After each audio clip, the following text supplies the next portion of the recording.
शुभगुणगणसन्धो दीनबन्धो बन्धो निज विजिन मयूखैस्तस्तमानस्त्रशाकः शरणं भगवस्त्वां रामकारुण्यमूर्ते विकिरतव कटाक्षां दिव्यपीयूषम्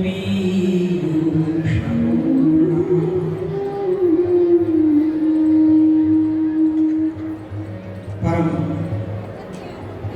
सम्मान्य विद्वांसं योगिनं तं प्रदण्डिनं अनन्तार कृपा पात्रं विश्वक्सेनं उपास्महे।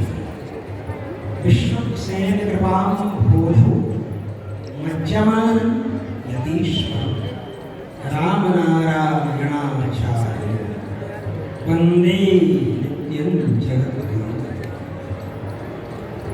मंचस्थान धर्मशीलांश्च धर्माचार्यान् धृतव्रतान्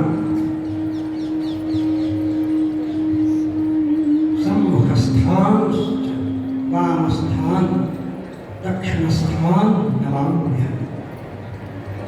परम सम्माननीय अनंतश्री भूषण आचार्य महामंडलेश पूज्य स्वामी श्री काशीनाथ कृष्णानंद जी महाराज जी का इस रामानुदास को ऐसा आदेश हुआ कि आपको बोल करके जाना है। मैंने कहा दोपहर को बोल दिया, बोले कुछ नहीं बोले दोपहर। सामान गाड़ी में पैक, जल्दी निकलना है। डिक्लेयर नहीं कर सकता कहाँ निकलना है, क्योंकि शेड वेडो लेकर मैं चलता नहीं हूँ और गोपनीयता ये सबसे बड़ी सुरक्षा है। इसलिए बस केवल इतना कहना है कि महाराज जी का ऐसा आदेश हुआ कि आपको बोल करके ही जाना है। तो बोलना क्या है? हमारे आचार्यों ने हमें ये बताया कि आप गुरु करते हैं तो गुरु कैसा हो उसका लक्षण बताया। गुरुओं के लिए बताया कि आप शिष्य बनाते हैं तो शिष्य कैसा हो उसका लक्षण। गुरु कैसा हो इसका लक्षण करते हैं। सिद्धम सत्संप्रदाय, जो सत्संप्रदाय, सत्संप्रदाय माने परम वैदिक संप्रदाय, उसमें जो सिद्ध हो। सत्संप्रदाय मतलब सदा प्रवर्तित संप्रदाय, सत्संप्रदाय। सन्नाम नारायण, लक्ष्मीनाथो वा स्यात्, नारायणो वा स्यात्, सीतानाथो वा स्यात्, राधारमणो वा स्यात्। सदा प्रवर्तित संप्रदाय सत्संप्रदाय। सत् तत्त्वं किं सदैव संवेदमग्रासीत् एकमेवाद्वितीयं। सदसत् क्षरमक्षर। सत् वह परम ब्रह्म परमात्मा है। उसका वर्णन जहाँ हो वेदों में, ऐसे वेद से सिद्ध, वेद से संबद्ध जो संप्रदाय है वह संप्रदाय सत्संप्रदाय। ऐसे संप्रदाय में जो सिद्ध है ऐसा बोलना। स्थिर धीर, जिनकी धी बुद्धि स्थिर है। अनघम, जो पाप नहीं करेगा। सिद्धम सत्संप्रदाय स्थिर धीयम अनघम श्रोत्रियम ब्रह्मनिष्ठम।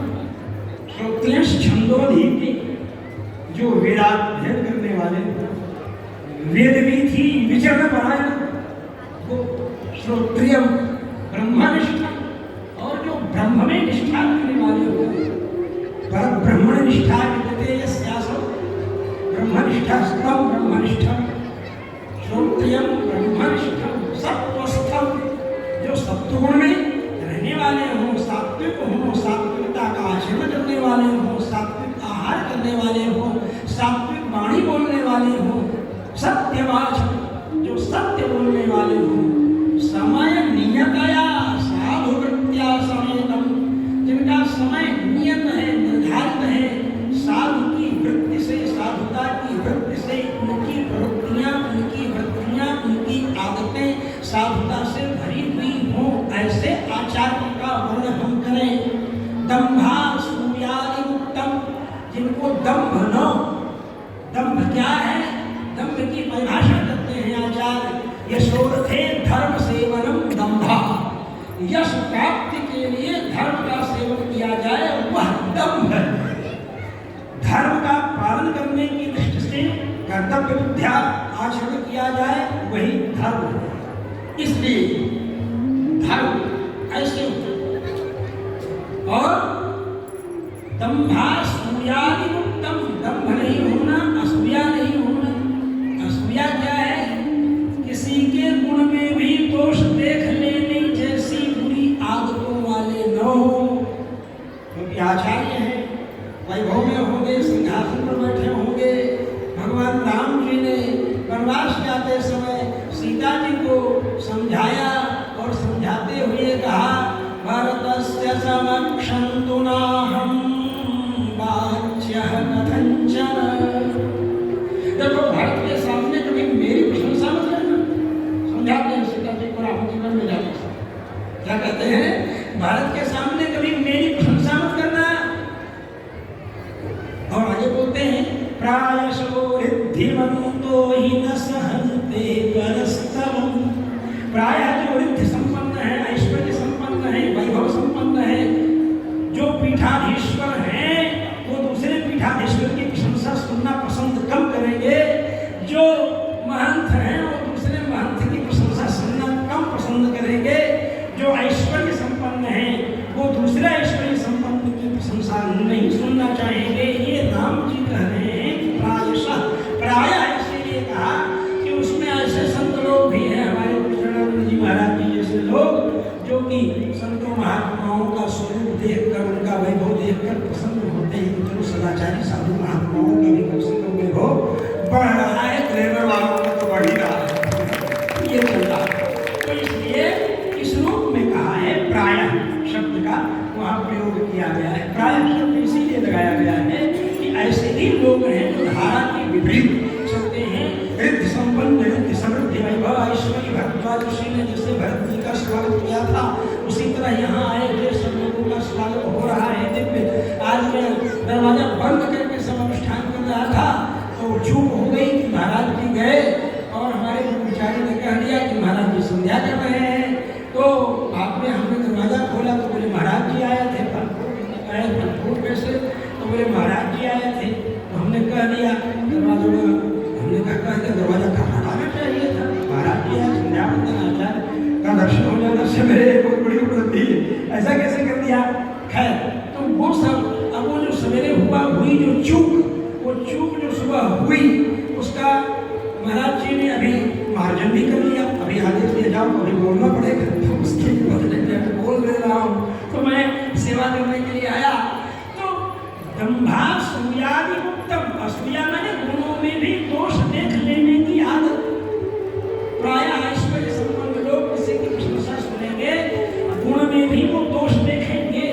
गुणेषु दोषाविष्करणम्, इसको इस तरह से समझो कि एक बेटा रो रहा था अपने बाप के हॉस्पिटल में भर्ती होने के कारण। तो उसका सौतेला भाई क्या बोल रहा है?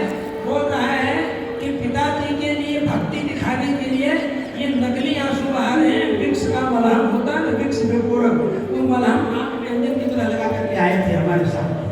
अब उसका जो गुण है पुत्र का, पिता के अस्वस्थ होने की दशा में रोने का जो गुण है, उस गुण में भी सौतेला भाई वो, जैसे सवेरे महाराज जी ने कहा था ना कि आटा मारो तो सौत को जैसे मार रहे हो, वैसे मारो। वो सौतेला भाई, वो सौतेले भाई के लिए ऐसा सोचने लगा है, मिक्स लगा करके, और रो रहा है, नौटंकी कर रहा है, बनावटी हो रहा है। मतलब इसको असूया, असूया है, असूया। आप लोगों ने नाम सुना होगा ना, अत्रि महर्षि की पत्नी का नाम क्या था? हाँ, अनसूया। क्या नाम था? अनसूया। अनु नहीं, नाम में की मात्रा नहीं है, समझिए, अनसूया। असूया जिसके अंदर नहीं है वह अनसूया। प्रायः अनुसूया, अनुसूया कहते हैं, वो ठीक है, वो जान लेना। तो इसलिए हम ऐसे सालिग्राम, सालिग्राम कहते हैं लोग प्रायः, लेकिन सालिग्राम में शालग्राम, ऐसे बहुत से शब्द हैं जो लोगों के बीच में चल दिए हैं। तो जैसे सर्वे पदा हस्तिपदे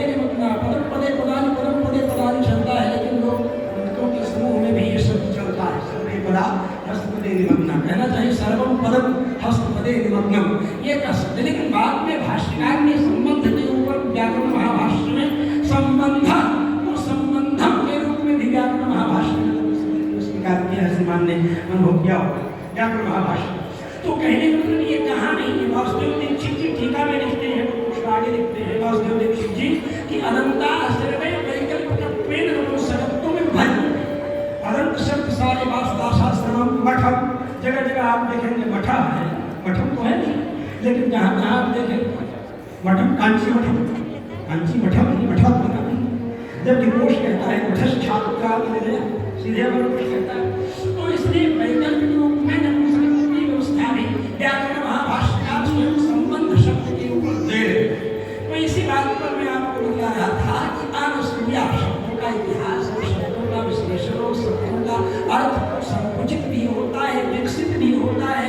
आजकल लोग किसी भी एक्सपर्ट को बोलते हैं कि बड़े कुशल है, कुशल एक्सपर्ट को कहा जाता है आज के अर्थ में, लेकिन पहले उसी को कुशल कहा जाता था जो कुश उखाड़ कर लाने में एक्सपर्ट होता था, उसी को कुशल कहा जाता था। कुशान ला पूना छिन्नति आवत्ते वा कुशला, उसको लाने वाले।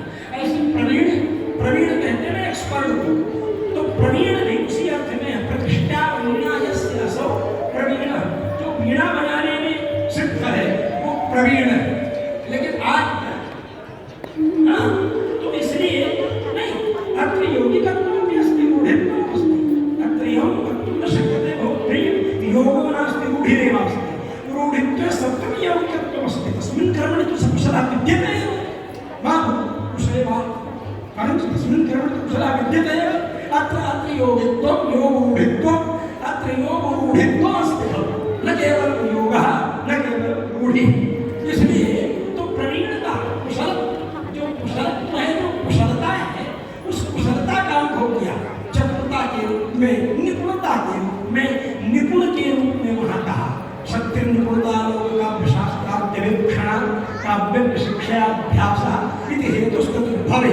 स्वयं कह रहे हैं साहित्य जब हम पढ़ते हैं, अध्ययन करते हैं तो ये सब विषय आते हैं, लेकिन इसका सबसे बड़ा फायदा आपको बताता हूँ कि विद्यार्थी को पढ़ाना जरूर चाहिए 24 घंटे में 1 घंटा बैठा करके, तभी वो शास्त्र आपका ताजा रहेगा।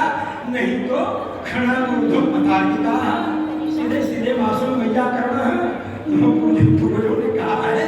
तो इसलिए तार्किक लोग तो एक क्षण में ही जो है रह जाएंगे तभी। तो महाराज जी का पढ़िएगा खंड खंड खाद्य पर जो लिखा है, आप लोग ग्रंथ लिखेंगे तब आपको अनुभव होगा कि क्या है, क्या वैशिष्ट है। हम लोग तो पढ़ करके रस लेते हैं और वो पुराना हो गया, हमारे व्यवस्थापक की सुविधा से मैं छोड़ करके चला गया था, ठीक गई पुस्तक कुछ, अब फिर वो खंड खंड खाद्य का व्याख्यान महाराज जी से फिर लेना है, प्राप्त करना है यहाँ।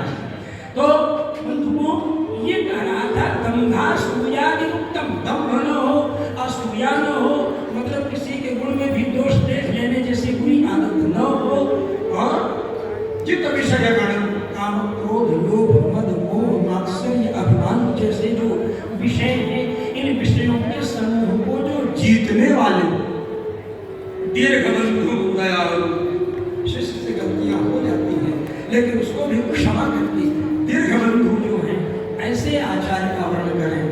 दयालु, जो दयालु है, दीर्घबंधु दयालु, और आगे कहते हैं स्खारित्य शासिता, जब शिष्य गलती करे तो उसको ठोकने वाले भी, दंड देने वाले भी, ऐसे गुरु हैं।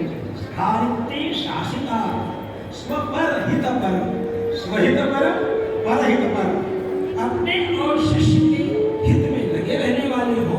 देशिकम भूषण से, ऐसे आचार्य का भूषण हो, भविष्य हो, भविष्य छात्र, भविष्य शिष्य वर्ण, और शिष्य कैसा तो शिष्य का लक्षण करते हैं। वेदांत देशिक स्वामी की सूक्ति है जो भगवान कृष्ण के घंटावतार के रूप में स्वीकार किए जाते हैं।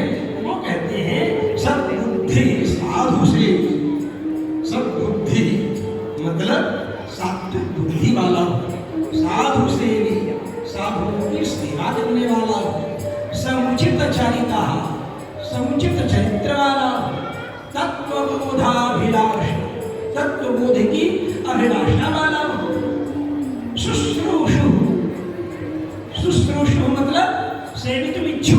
एक अर्थ तो यही है कि मतलब सेवा इच्छा वाला हो, दूसरा श्रोतुम इच्छु, गुरु जी क्या कह रहे हैं उसको सुनने की इच्छा वाला हो। शुश्रूषु त्यक्तमान, मान अभिमान का त्याग करने वाला हो, त्याग कर दिया हो जिसने। प्रणिपता न पारा, प्रणिपता न पारा मतलब विनम्र होना जिसका स्वभाव हो, प्रणाम करने वाला हो। प्रणिपता न पारा, प्रश्न काल प्रतीक्षा, गुरु जी की सन्निधि में बैठकर प्रश्न के काल की प्रतीक्षा करने वाला हो। ये नहीं कि टप से पढ़े, गुरु जी स्वयं समझ लेंगे। सूत्र ही है आह्निक सूत्र, आहूतो ध्याय, तो आहूतो ध्याय, जब बुलावे गुरु तो जाए और अध्ययन। तो इसलिए प्रणिपतन पर प्रश्न काल प्रतीक्षा। शांतो दांतो न सूयु, शांत हो मतलब ज्ञानेंद्रियों का नियंत्रण करने वाला हो। दांता मतलब कर्मेंद्रियों का नियंत्रण करने वाला हो। शांतो दांतो न सूयु, और किसी के गुण में भी दोष देखने की आदत वाला न हो। शरणमुपगतः, शरण में आया हुआ हो। शास्त्र विश्वासशाली, शास्त्रों में विश्वास रखने वाला हो।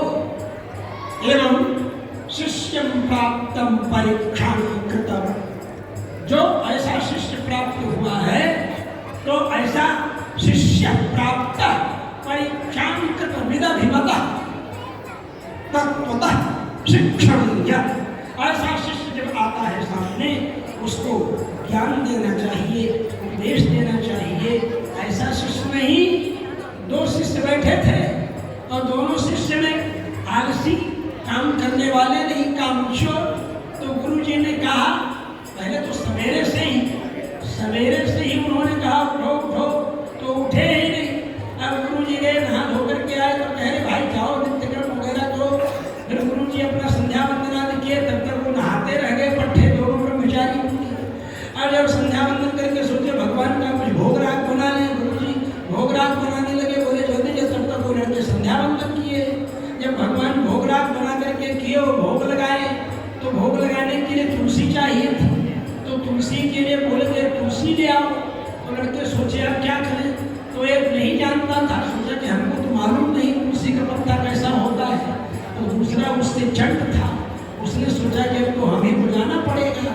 तो उसने कहा जानते नहीं वो केले के पत्ते की तरह लंबा लंबा पत्ता होता है तुलसी का, उनको मालूम नहीं, तुलसी का पत्ता नहीं जानते हो, केले के पत्ते की तरह बड़ा बड़ा होता है। तो गुरु जी ने कहा अरे भाई तुम हमारे चेला नहीं, हमारे गुरु ही हो, तुम बोलो कोई बात नहीं, हम स्वयं तुलसी ले आते। गुरु जी बेचारे तुलसी लेकर के आए, थोड़ा कठिन हो रहा है दोनों श्लोक, मैंने सोचा भाई गियर चेंज करना चाहिए। तो दोनों ब्रह्मचारी बैठे थे, वैसे गुरु जी आए, तुलसी डाले, नाभ्यास क्षगुन किया उन्होंने, तो नियम वस्तु गोविंद किया। अब उसके बाद जो है चेलों से बोलते हैं चलो भोजन कर लो। बोलो गुरु जी और किसी भी आज्ञा का पालन तो मैंने सुबह से नहीं किया, लेकिन अगर इस आज्ञा का पालन नहीं करूँगा तो तत्काल प्रभाव से मैं भूखों मरूंगा। इसलिए जो आप कह रहे हैं कि भोजन करो, इस आज्ञा का पालन तो तत्काल करना पड़ेगा। तो ऐसे चेले नहीं होने, मतलब ये कह रहे हैं कि शुश्रूषु सेवा करने वाला शिष्य। इसलिए शिष्य ऐसे शिष्य आवे तो शिष्यों की परीक्षा करना, परीक्षा करके महीनों 2 महीने साल 2 साल 4 साल लोग लटकते रहते थे, तब जाकर के उपदेश मिलता था उनको। आज तो कंपटीशन का जमाना इस क्षेत्र में भी आ गया है, उसके ही चेले कहीं न बन जाए, इसलिए थोड़ा मांस मछली की छूट दे दो इनको तो हमारे चेले बढ़ जाएंगे। क्या समझ रहे हैं ना? तो इस तरह से जो कंपटीशन का जमाना ये चक्कर चल गया, तो इन्हीं शब्दों के साथ मैं विदा देता हूँ और महाराज जी का आमंत्रण भी करता हूँ। आमंत्रण मैंने आज्ञा दे रहा हूँ जाने की, तो अहम आमंत्रयामि वः, हम आप सब लोगों से जाने की आज्ञा लेते हैं, प्रस्थान करने की। आप सभी का